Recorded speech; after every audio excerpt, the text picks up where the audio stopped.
Hello students, कैसे हैं आप सब। मैं हूं आपकी साइंस एजुकेटर अदिति। तो बच्चों, बहुत लोगों को मैंने कहते हुए सुना है साइंस बोरिंग है।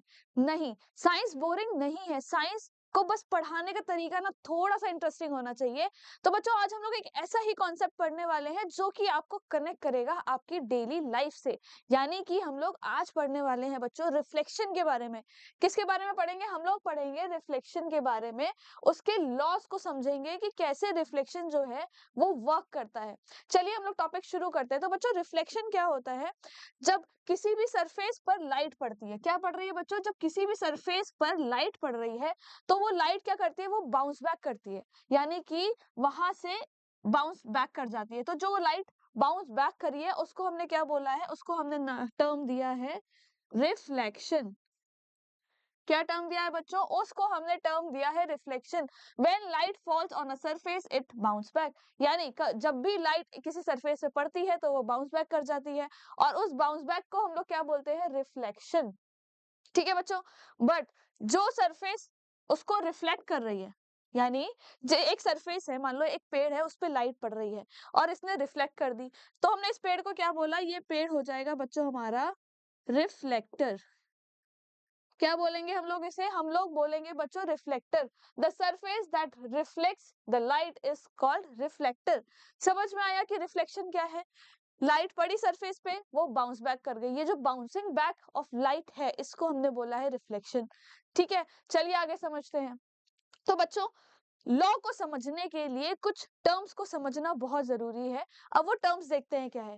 पहला है बच्चों इंसिडेंट रे, यानी कि हम लोग को ये जानना है कि इंसिडेंट रे क्या होती है।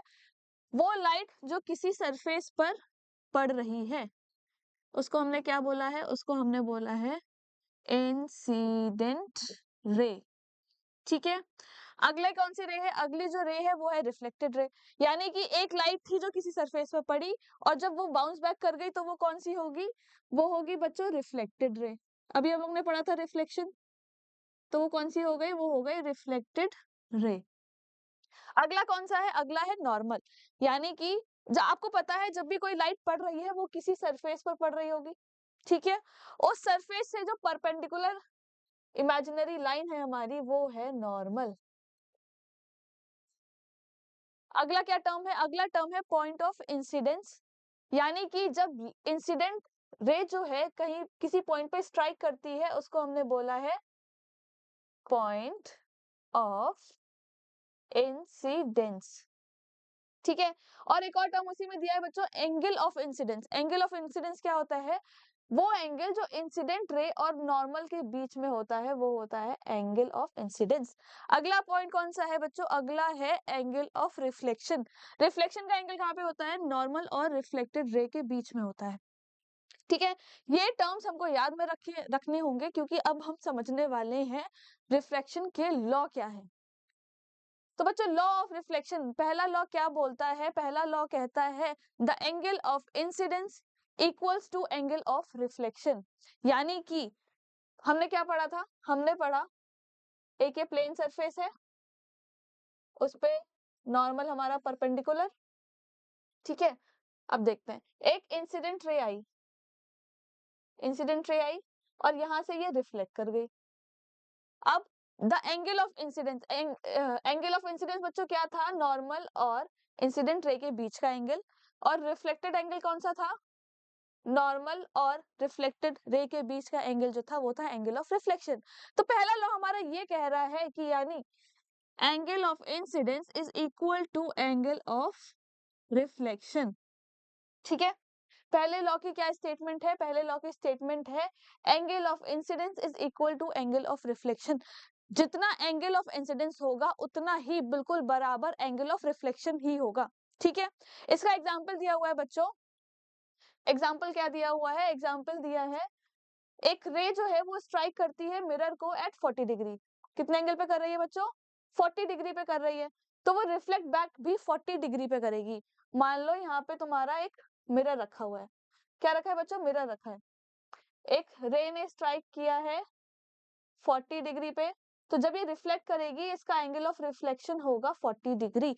ये है बच्चों हमारा पहला लॉ। अब चलते हैं दूसरे लॉ की तरफ। दूसरा लॉ बच्चों क्या कहता है, ये जो हमने तीनों रेस पढ़ी थी, कौन कौन सी पढ़ी है हमने? इंसिडेंट रे पढ़ी, हमने रिफ्लेक्टेड रे पढ़ी, और हमने पढ़ी है नॉर्मल। ये तीनों जो है ये लाई करती है सेम प्लेन में। कहाँ पे? एक ही प्लेन में प्रेजेंट होती हैं। तो हमारा सेकंड लॉ क्या कहता है? The incident ray, the reflected ray and the normal all lie in the same plane. एक ही बराबर प्लेन में ये तीनों जो है वो लाई करती हैं।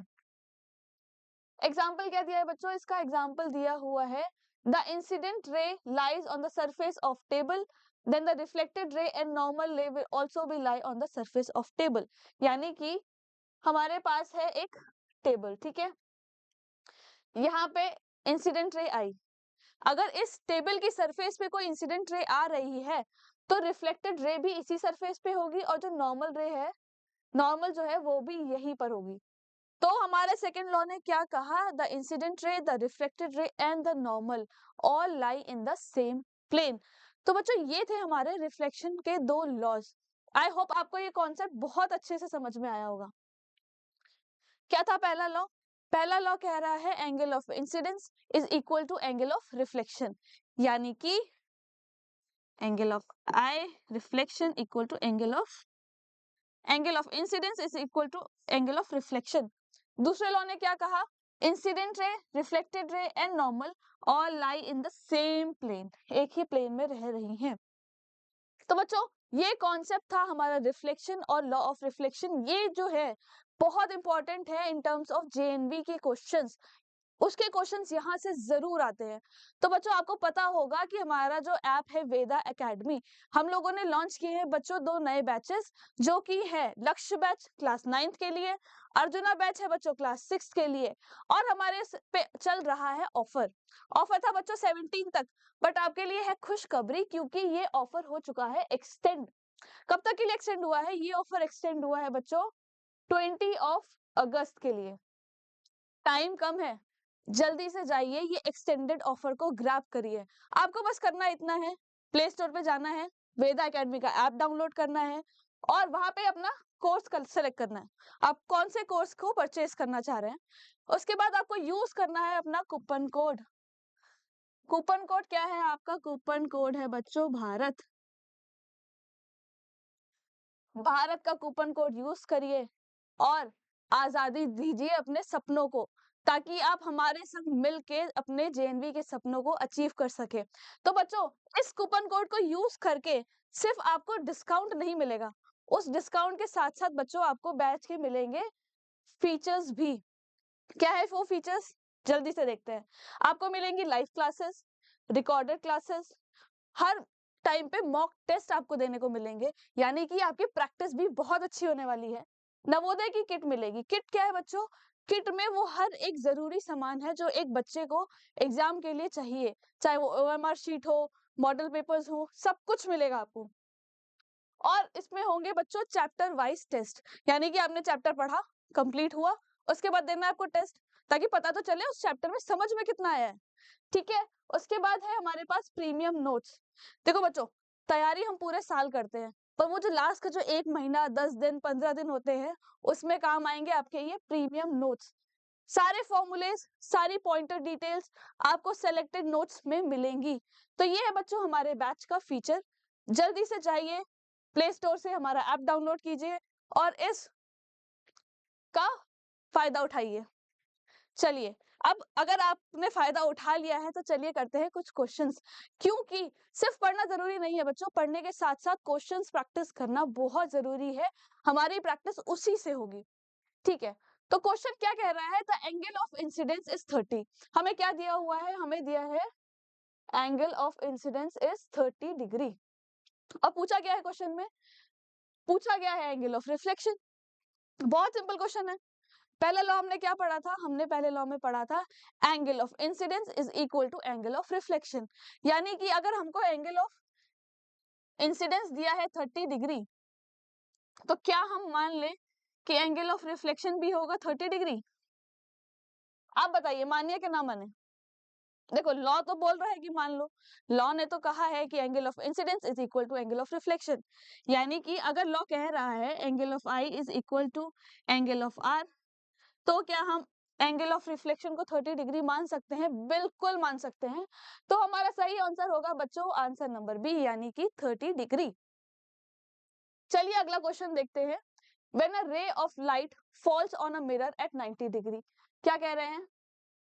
एक मिरर है, ठीक है, अब लाइट गिरी है इस पे बच्चों, कौन से एंगल पे? लाइट तो गिर गई 90 डिग्री पे। कितने पे गिरी? 90 डिग्री पे। अब अगर नॉर्मल पे लाइट गिरी है तो इन्होंने क्या पूछा है? When a ray of light falls on a mirror at 90 degree, the normal incidence क्या होगा? उस टाइम पे क्या होगा अगर एक इंसिडेंट रे जो है वो नॉर्मल पे गिर रही है?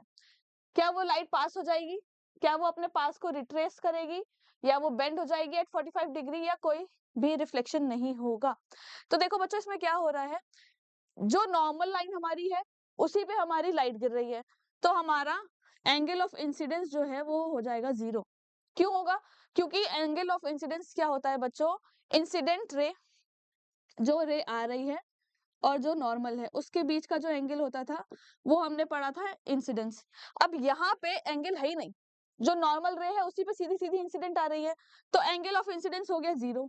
अगर एंगल ऑफ इंसिडेंस 0 है तो एंगल ऑफ रिफ्लेक्शन भी क्या होगा? 0 हो जाएगा।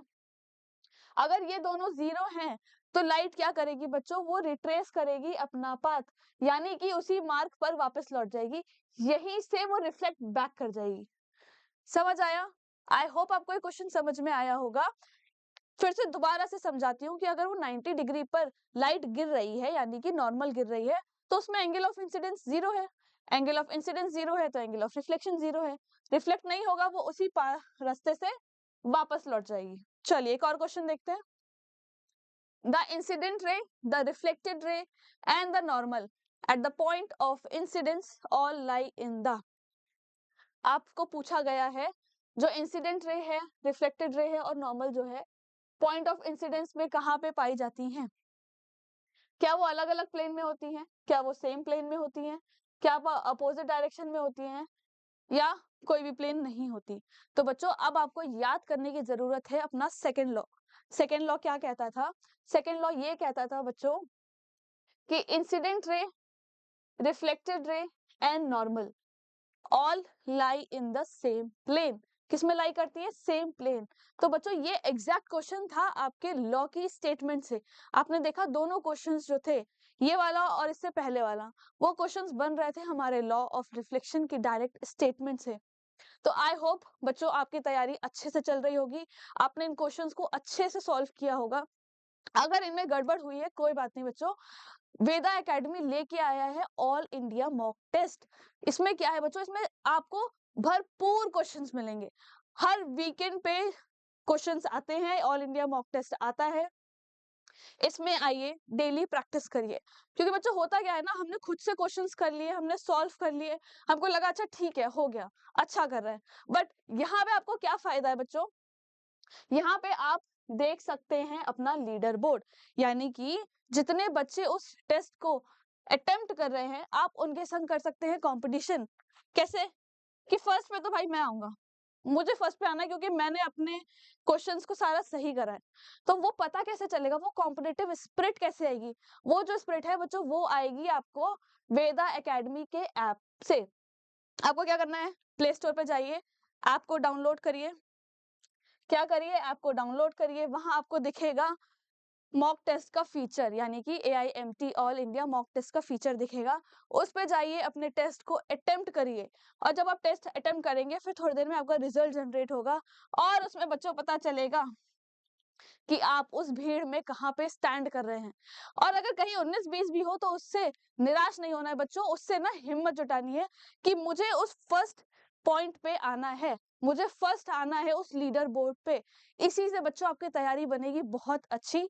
तो फटाफट से जाइए AIMT दीजिए। और नेक्स्ट कब आ रहा है, ये अपकमिंग टेस्ट जो है बच्चों वो आ रहा है 24 अगस्त को शाम को 6 बजे। मुझे चाहिए है कि इस टेस्ट में हर एक बच्चा अपने फुल एफर्ट्स दे और लीडर बोर्ड के फर्स्ट पोजीशन पे आने की पूरी कोशिश करे। चलिए बच्चों, थैंक यू सो मच आज के लेक्चर के लिए।